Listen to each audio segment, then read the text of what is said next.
नमस्कार। आज के वीडियो में आप सबका स्वागत है। आज हम प्रेमचंद की 30वीं कहानी पढ़ेंगे जिसका नाम है गरीब की हाय। चलिए तो शुरू करते हैं।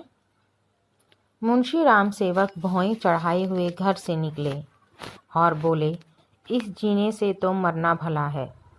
मृत्यु को प्रायः इस तरह के जितने निमंत्रण दिए जाते हैं, यदि वह सबको स्वीकार करती तो आज सारा संसार उजाड़ दिखाई देता। मुंशी राम सेवक चांदपुर गांव के एक बड़े रईस थे। रईसों के सभी गुण इनमें भरपूर थे। मानव चरित्र की दुर्बलताएं उनके जीवन का आधार थीं। वह नित्य मुंसिफी कचहरी के हाथे में एक नीम के पेड़ के नीचे कागजों का बस्ता खोल एक टूटी सी चौकी पर बैठे दिखाई देते थे। किसी ने कभी उन्हें किसी इजलास पर कानूनी बहस या मुकदमे की पैरवी करते नहीं देखा, परंतु उन्हें सब लोग मुख्तार साहब कहकर पुकारते थे। चाहे तूफान आए, पानी बरसे, ओले गिरें, पर मुख्तार साहब वहां से टसमस ना होते। जब वह कचहरी चलते तो देहातियों के झुंड उनके साथ हो लेते। चारों ओर से उन पर विश्वास और आदर की दृष्टि पड़ती। सब में प्रसिद्ध था कि उनकी जीभ पर सरस्वती विराजती हैं। इसे वकालत कहो या मुख्तारी, परंतु यह केवल कुल मर्यादा की प्रतिष्ठा का पालन था। आमदनी अधिक ना होती थी। चांदी के सिक्कों की तो चर्चा ही क्या है। कभी कभी तांबे के सिक्के भी निर्भय उनके पास आने से हिचकते थे। मुंशी जी की कानूनदानी में कोई संदेह न था, परंतु पास के बखेड़ी ने उन्हें विवश कर दिया था। खैर जो हो, उनका यह पेशा केवल प्रतिष्ठा पालन के निमित्त था, नहीं तो उनके निर्वाह का मुख्य साधन आसपास की अनाथ पर खाने पीने में सुखी विधवाओं और भोले भाले किंतु धनी वृद्धों की श्रद्धा थी। विधवाएं अपना रुपया उनके यहाँ अमानत रखती। बूढ़े अपने कपूतों के डर से अपना धन उन्हें सौंप देते, पर रुपया एक बार उनकी मुट्ठी में जाकर फिर निकलना भूल जाता था। वह जरूरत पड़ने पर कभी कभी कर्ज ले लेते थे। भला बिना कर्ज लिए किसी का काम चल सकता है? भोर को सांझ के करार पर रुपया लेते, पर वह सांझ कभी नहीं आती थी। सारांश, मुंशी जी कर्ज लेकर देना सीखे नहीं थे। यह उनकी कुल प्रथा थी। यही सब मामले बहुधा मुंशी जी के सुख चैन में विघ्न डालते थे। कानून और अदालत से तो उन्हें कोई डर न था। इस मैदान में उसका सामना करना पानी में मगर से लड़ना था। परंतु जब कोई दुष्ट उनसे भिड़ जाता, उनकी ईमानदारी पर संदेह करता और उनके मुंह पर बुरा भला कहने पर उतारू हो जाता, तब मुंशी जी के हृदय पर बड़ी चोट लगती। इस प्रकार की दुर्घटनाएं प्रायः होती थीं। हर जगह ऐसे ओछे लोग रहते हैं जिन्हें दूसरों को नीचा दुखाने में ही आनंद आता है। ऐसे लोगों का सहारा पाकर कभी कभी छोटे आदमी मुंशी जी के मुंह लग जाते थे। नहीं तो एक कुंजड़ीन की इतनी मजाल नहीं थी कि आंगन में जाकर उन्हें बुरा भला कहे। मुंशी जी उसके पुराने गाहक थे। बरसों तक उससे साग भाजी ली थी। यदि दाम न दिया जाए तो कुंजड़ीन को संतोष करना चाहिए था। दाम जल्दी या देर से मिल ही जाते, परंतु वह मुंहफट कुंजड़ीन 2 ही वर्षों में घबरा गई और उसने कुछ आने पैसों के लिए एक प्रतिष्ठित आदमी का पानी उतार लिया। झुंझलाकर मुंशी जी अपने को मृत्यु का कलेवा बनाने पर उतारू हो गए, तो इसमें उनका कुछ दोष ना था। इसी गांव में मूंगा नाम की एक विधवा ब्राह्मणी रहती थी। उसका पति ब्रह्मा की काली पलटन में हवलदार था और लड़ाई में वहीं मारा गया। सरकार की ओर से उसके अच्छे कामों के बदले मूंगा को 500 रुपये मिलते थे। विधवा स्त्री, जमाना नाजुक था। बेचारी ने सब रुपए मुंशी राम सेवक को सौंप दिए और महीने महीने थोड़ा थोड़ा उसमें से मांगकर अपना निर्वाह करती रही। मुंशी जी ने यह कर्तव्य कई वर्ष तक तो बड़ी ईमानदारी के साथ पूरा किया, पर जब बूढ़ा होने पर भी मूंगा नहीं मरी और मुंशी जी को यह चिंता हुई कि शायद उसमें से आधी रकम भी स्वर्ग यात्रा के लिए नहीं छोड़ना चाहती, तो एक दिन उन्होंने कहा, मूंगा तुम्हें मरना है या नहीं? साफ साफ कह दो कि मैं अपने मरने की फिक्र करूं। उस दिन मूंगा की आंखें खुली, उसकी नींद टूटी। बोली, मेरा हिसाब कर दो। हिसाब का चिट्ठा तैयार था। अमानत में अब 1 कौड़ी बाकी ना थी। मूंगा ने बड़ी कड़ाई से मुंशी जी का हाथ पकड़कर कहा, अभी मेरे 250 रुपये तुमने दबा रखे हैं, मैं 1 कौड़ी भी ना छोड़ूंगी। परंतु अनाथों का क्रोध पटाखे की आवाज़ है, जिससे बच्चे डर जाते हैं और असर कुछ नहीं होता। अदालत में उसका कुछ जोर ना था, न लिखा पढ़ी थी, ना हिसाब किताब। हाँ, पंचायत से कुछ आसरा था। पंचायत बैठी, कई गांव के लोग इकट्ठे हुए। मुंशी जी नियत और मामले के साफ थे। उन्हें पंचों का क्या डर। सभा में खड़े होकर पंचों से कहा, भाइयों, आप लोग सत्यनारायण और कुलीन हैं। मैं आप सब साहबों का दास हूँ। आप सब साहबों की उदारता और कृपा से, दया और प्रेम से मेरा रोम रोम कृतज्ञ है। और आप लोग सोचते हैं कि इस अनाथिनी और विधवा स्त्री के रुपए हड़प कर गया हूँ। पंचों ने एक स्वर से कहा, नहीं नहीं, आपसे ऐसा नहीं हो सकता। राम सेवक, यदि आप सब सज्जनों का विचार हो कि मैंने रुपए दबा लिए, तो मेरे लिए डूब मरने के सिवा और कोई उपाय नहीं। मैं धनाढ्य नहीं हूँ, ना मुझे उदार होने का घमंड है, पर अपनी कलम की कृपा से, आप लोगों की कृपा से किसी का मोहताज नहीं हूँ। क्या मैं ऐसा ओछा हो जाऊंगी कि एक अनाथनी के रुपए पचा लूं? पंचों ने एक स्वर से फिर कहा, नहीं नहीं, आपसे ऐसा नहीं हो सकता। मुंह देखकर टीका काढ़ा जाता है। पंचों ने मुंशी जी को छोड़ दिया। पंचायत उठ गई। मूंगा ने आह भरकर संतोष किया और मन में कहा, अच्छा अच्छा, यहाँ ना मिला तो ना सही, कहाँ कहाँ जाएगा। अब कोई मूंगा का दुख सुनने वाला और सहायक ना था। दरिद्रता से जो कुछ दुख भोगने पड़ते हैं वह सब उसने झेलने पड़े। वह शरीर से पुष्ट थी, चाहती तो परिश्रम कर सकती थी, पर जिस दिन पंचायत पूरी हुई उसी दिन उसने काम न करने की कसम खा ली। अब उसे रात दिन रुपयों की रट लगी रहती। उठते बैठते सोते जागते उसे केवल एक काम था, और वह मुंशी राम सेवक का भला मानना। अपने झोपड़े के दरवाजे पर बैठे हुई वह रात दिन उन्हें सच्चे मन से अशीसा करती। बहुधा अपने असीस के वाक्यों में ऐसे कविता के वाक्य और उपमाओं का व्यवहार करती कि लोग सुनकर अचंभे में आ जाते। धीरे धीरे मूंगा पगली हो चली। नंगे सिर नंगे शरीर, हाथ में कुल्हाड़ी लिए हुए सुनसान स्थानों में जा बैठती। झोपड़ी के बदले अब वह मरघट पर, नदी के किनारे खंडरों में घूमती दिखाई देती। बिखरी हुई लटे, लाल लाल आंखें, पागलों सा चेहरा, सूखे हुए हाथ पांव। उसका यह स्वरूप देखकर लोग डर जाते थे। अब कोई उसे हंसी में भी नहीं छेड़ता। यदि वह कभी गांव में निकल आती तो स्त्रियां घरों के किवाड़ बंद कर लेती। पुरुष कतराकर इधर उधर से निकल जाते और बच्चे चीख मारकर भागते। यदि कोई लड़का भागता ना था तो वह मुंशी राम सेवक का सुपुत्र राम गुलाम था। बाप में जो कुछ कोर कसर रह गई थी वह बेटे में पूरी हो गई थी। लड़कों का उसके मारे नाक में दम था। गांव के काने लंगड़े आदमी उसकी सूरत से चिढ़ते थे, और गालियां खाने में तो शायद ससुराल में आने वाले दामाद को भी इतना आनंद ना आता हो। वह मूंगा के पीछे तालियां बजाता, कुत्तों को साथ लिए वह उस समय तक रहता जब तक वह बेचारी तंग आकर गांव से निकल ना जाती। रुपया पैसा होश हवास खोकर उसे पगली की पदवी मिली, और अब वह सचमुच पगली थी। अकेली बैठी अपने आप घंटों बातें किया करती थी, जिसमें राम सेवक के मांस, हड्डी, चमड़े, आंखें, कलेजा आदि को खाने, मसलने, नोचने, खसोटने की बड़ी उत्कट इच्छा प्रकट की जाती थी। और जब उसकी यह इच्छा सीमा तक पहुंच जाती तो वह राम सेवक के घर की ओर मुंह करके खूब चिल्लाकर और डरावने शब्दों में हाँक लगाती, तेरा लोहू पीऊंगी। प्राय रात के सन्नाटे में यह गरजती हुई आवाज सुनकर स्त्रियां चौंक पड़ती थीं, परंतु इस आवाज से भयानक उसका ठठाकर हंसना था। मुंशी जी के लहू पीने की कल्पित खुशी में वह जोर से हंसा करती थी। इस ठठाने से ऐसी आसुरिक उदंडता, ऐसी पाशविक उग्रता टपकती थी कि रात को सुनकर लोगों का खून ठंडा हो जाता था।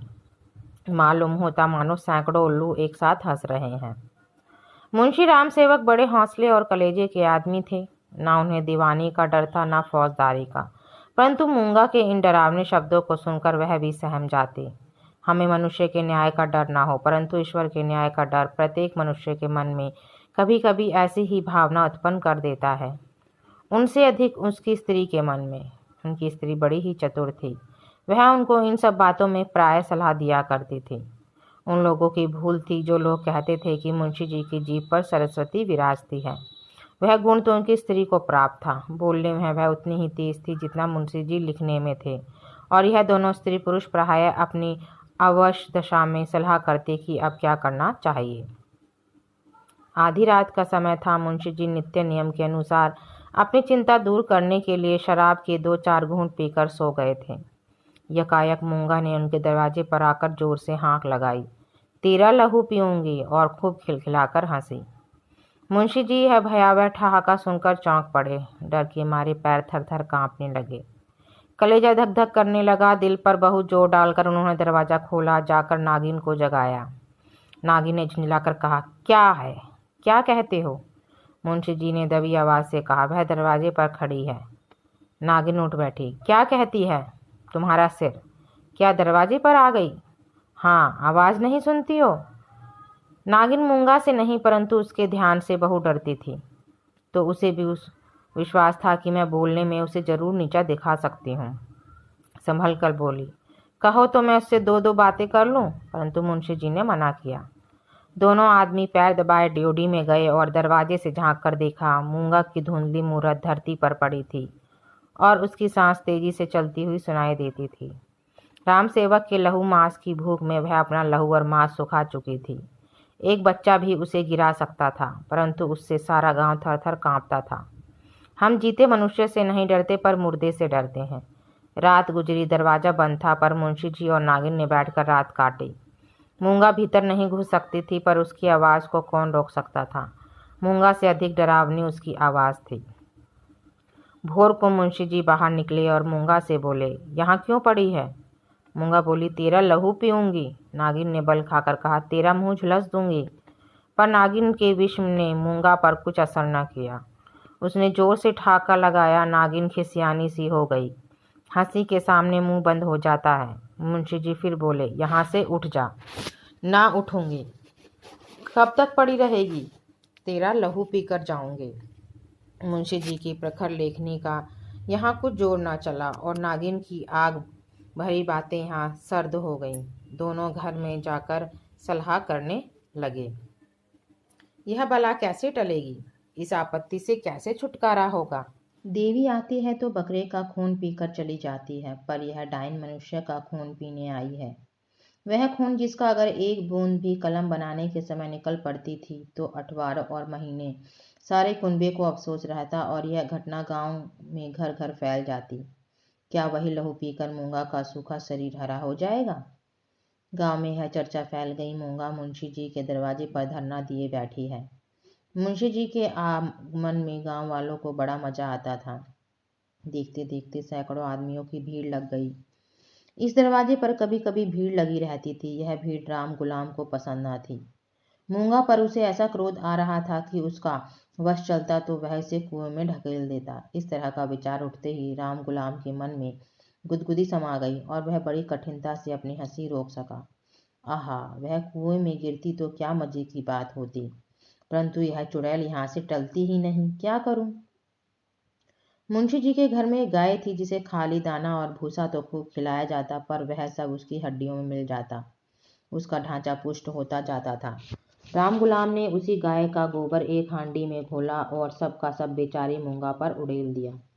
उसके थोड़े बहुत छींटे दर्शकों पर भी डाले गए दिए। बेचारी मूंगा लदफद हो गई और लोग भाग खड़े हुए, कहने लगे, यह मुंशी राम गुलाम का दरवाजा है, यहाँ इस प्रकार का शिष्टाचार किया जाता है। जल्द भाग चलो, नहीं तो अब इससे भी बढ़कर खातिर की जाएगी। इधर भीड़ कम हुई, उधर राम गुलाम घर में जाकर खूब हंसा और खूब तालियां बजाई। मुंशी जी ने व्यर्थ की भीड़ को ऐसे सहज में और ऐसे सुंदर रूप से हटा देने के उपाय पर अपने सुशील लड़के की पीठ ठोकी। सब लोग तो चंपत हो गए, पर बेचारी मूंगा ज्यों की त्यों बैठी रह गई। दोपहर हुई, मूंगा ने कुछ नहीं खाया। सांझ हुई, हजार कहने सुने से भी खाना नहीं खाया। गांव के चौधरी ने बड़ी खुशामद की, यहाँ तक कि मुंशी जी ने हाथ तक जोड़े, पर देवी प्रसन्न न हुई। निदान मुंशी जी उठकर भीतर चले गए। वह कहते थे कि रूठने वाले को भूख आप ही मना लिया करती है। मूंगा ने यह रात भी बिना दाना पाने के काट दी। लाला जी और ललाई ने आज फिर जाग जाग कर भोर किया।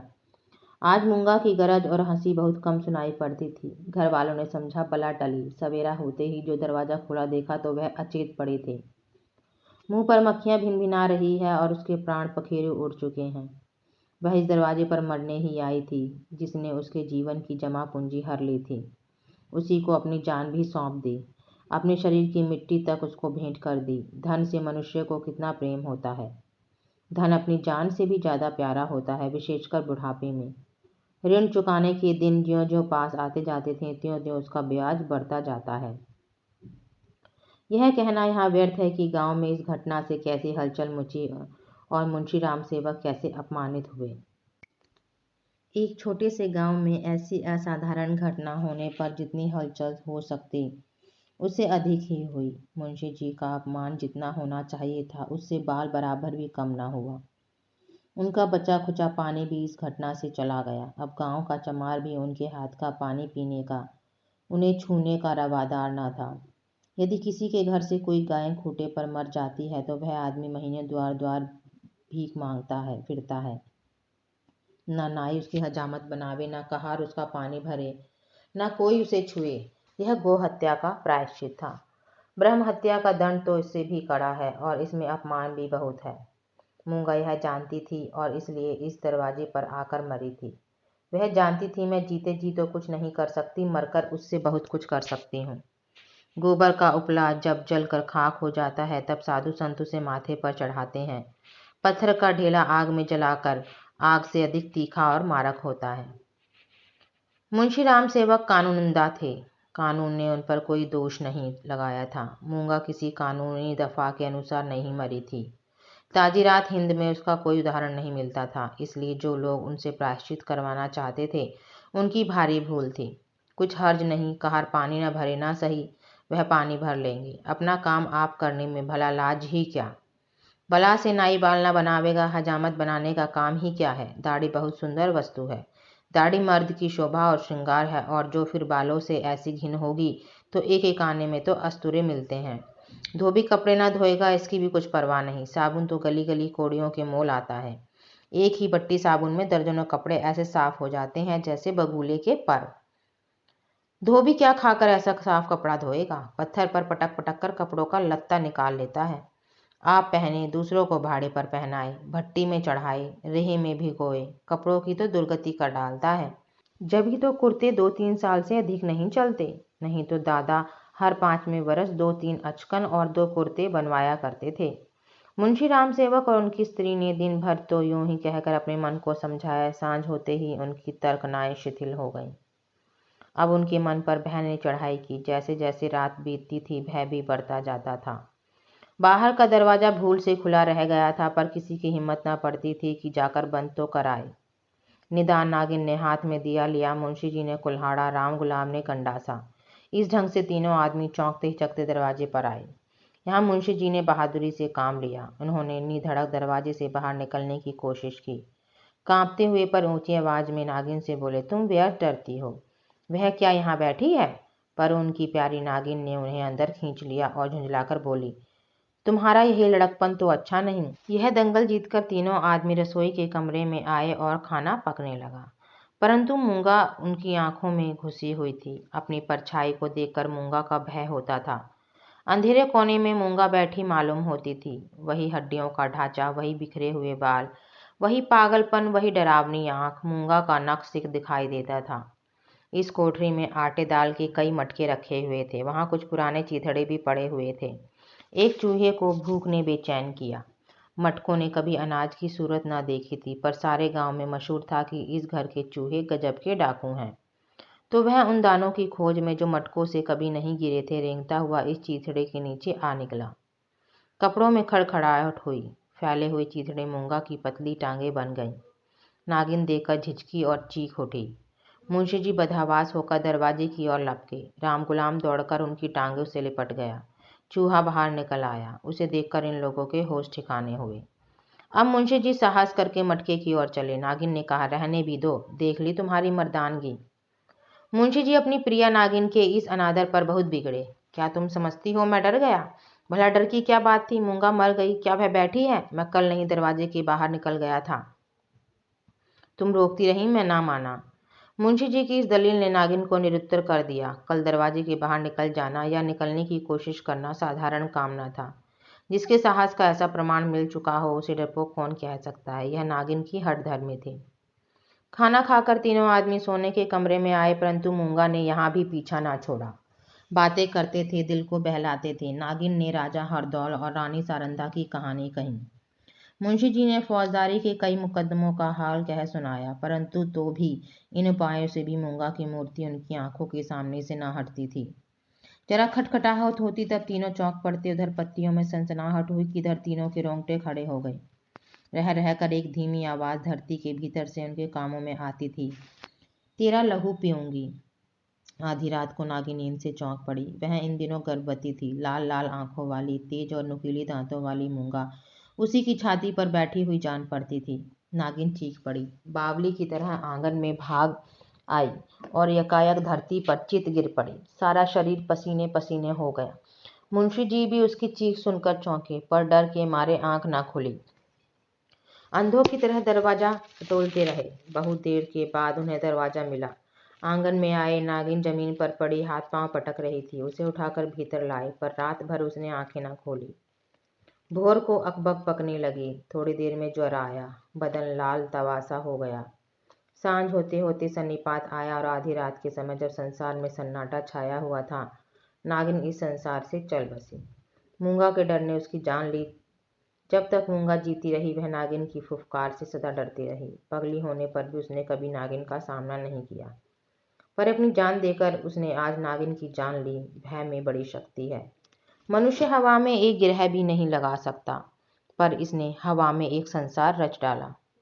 रात बीत गई, दिन चढ़ता आता था, पर गांव का कोई आदमी नागिन की लाश उठाने को आता ना दिखाई दिया।